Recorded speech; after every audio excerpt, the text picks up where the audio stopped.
خوش آمدید۔ کبھی یہ خیال آیا ہے کہ ہماری غلطیوں کے باوجود امید کی گنجائش کہاں سے آتی ہے؟ آج ہم واصف علی واصف صاحب کی تحریروں کی روشنی میں رحمت الہی کے اسی زبردست تصور کو سمجھنے کی کوشش کریں گے جو ہر مایوسی کو ختم کرنے کی طاقت رکھتا ہے۔ اچھا، تو سب سے پہلے ایک بہت ہی بنیادی سوال پہ غور کرتے ہیں جس کا سامنا ہم سب کو کبھی نہ کبھی ہوتا ہے۔ کیا ہر غلطی کی سزا یقینی ہے؟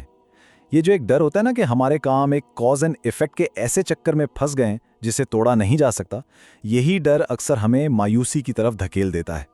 مگر یہیں پر رحمت کا کانسیپٹ پکچر میں آتا ہے۔ یہ وہ الہی اصول ہے جو خاص طور پر اس لاجک کی چین کو توڑنے کے لیے ہی تو ہے، جہاں ہر غلطی کا انجام لازمی طور پر سزا ہو۔ تو رحمت دراصل ہے کیا؟ دیکھیں، اسے صرف فرگیونیس سمجھنا نا وہ بات نہیں ہے۔ رحمت اس سے کہیں بڑھ کر ہے۔ یہ ایک ایکٹیو ڈیوائن انٹرونشن ہے، ایک ایسی طاقت جو ہمارے ماضی کے فیصلوں سے بنے ہوئے مستقبل کو بدل سکتی ہے۔ یہ سمجھیں کہ یہ قسمت کی لکیروں کو مٹانے والی طاقت ہے، اور یہی حقیقی امید کی بنیاد ہے۔ تو اب بات صرف ایک فلسفی کی نہیں رہتی، بلکہ یہ ایک پکا وعدہ ہے اللہ کی طرف سے جو اس امید کو حقیقت بناتا ہے۔ آئیے دیکھتے ہیں کہ یہ ضمانت کیا ہے۔ اور وہ وعدہ کیا ہے؟ ایک ایسا فرمان جو ہر ڈر کو ختم کر دیتا ہے۔ میری رحمت سے مایوس نہ ہونا، کیونکہ میری رحمت میرے غضب پر سبقت رکھتی ہے۔ یہ ایک کائناتی اصول ہے کہ معافی کا امکان ہمیشہ سزا کے امکان سے کہیں زیادہ بڑا ہے۔ اور جب کوئی اس وعدے پر دل سے یقین کر لیتا ہے نا، تو سمجھے وہ ماضی کی غلطیوں کی جیل سے نکل آتا ہے، اور پھر وہ آزاد ہو کر مستقبل کا سامنا کر سکتا ہے۔ یہ ایک زبردست نفسیاتی اور روحانی آزادی ہے۔ لیکن سوال یہ ہے کہ رحمت کا یہ نظام کام کیسے کرتا ہے؟ اچھا، اس کو سمجھنے کے لیے نا دو چیزوں کو دیکھنا پڑے گا۔ ایک ہے عدل یعنی جسٹس، اور دوسرا ہے فضل یعنی گریس۔ یہاں دیکھیے، عدل جو ہے نا وہ ایک مشین کی طرح ہے، آپ جو ڈالیں گے وہی نکلے گا۔ یہ عمل اور رد عمل کا سیدھا سادھا قانون ہے۔ لیکن فضل وہ اس قانون سے اوپر کی چیز ہے، وہ منطق کا پابند نہیں ہے۔ یہ تو اللہ کی سخاوت کا وہ سمندر ہے جو عمل کے پیمانے سے نہیں بلکہ دینے والے کی شان سے ملتا ہے، اور یہ عدل کو ختم نہیں کرتا بلکہ اسے اپنے اندر سنبھال لیتا ہے۔ اور جانتے ہیں اس فضل کا سب سے بڑا ثبوت ہماری زندگیوں میں کیا ہے؟ حقیقی سکون، وہ دل کا اطمینان جو دنیا کی بڑی سے بڑی دولت بھی نہیں خرید سکتی۔ یہ سکون دراصل اسی رحمت کی ایک نشانی ہے، ایک ایسا تحفہ جو بغیر کسی قابلیت کے عطا ہوتا ہے۔ اور پھر تاریخ کے اندر رحمت اپنے سب سے کامل، سب سے مکمل روپ میں ظاہر ہوئی۔ اور وہ ظہور کون تھا؟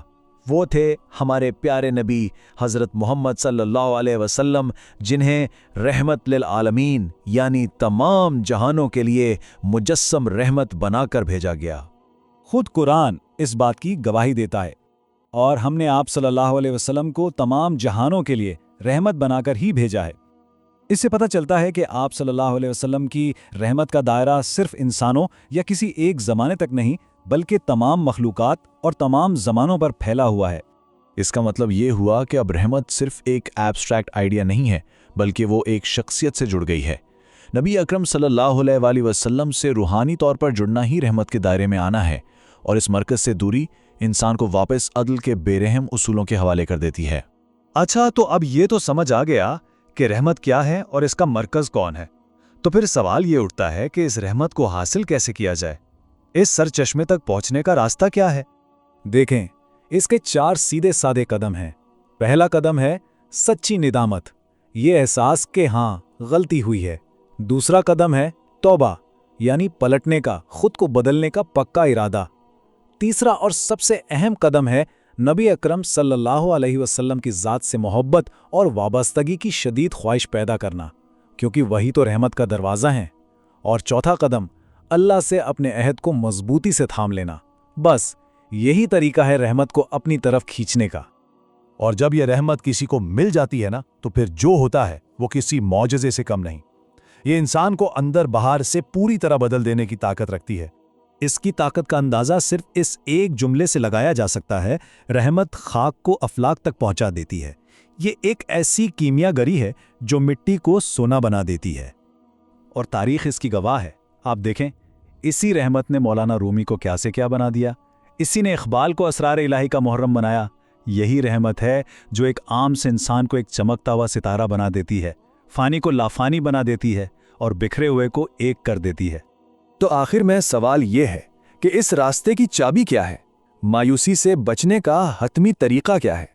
اس ساری گفتگو کا، اس پورے تجزیے کا جو نچوڑ ہے نا، وہ اس ایک جملے میں ہے، اور یہی امید کا سب سے بڑا دروازہ ہے۔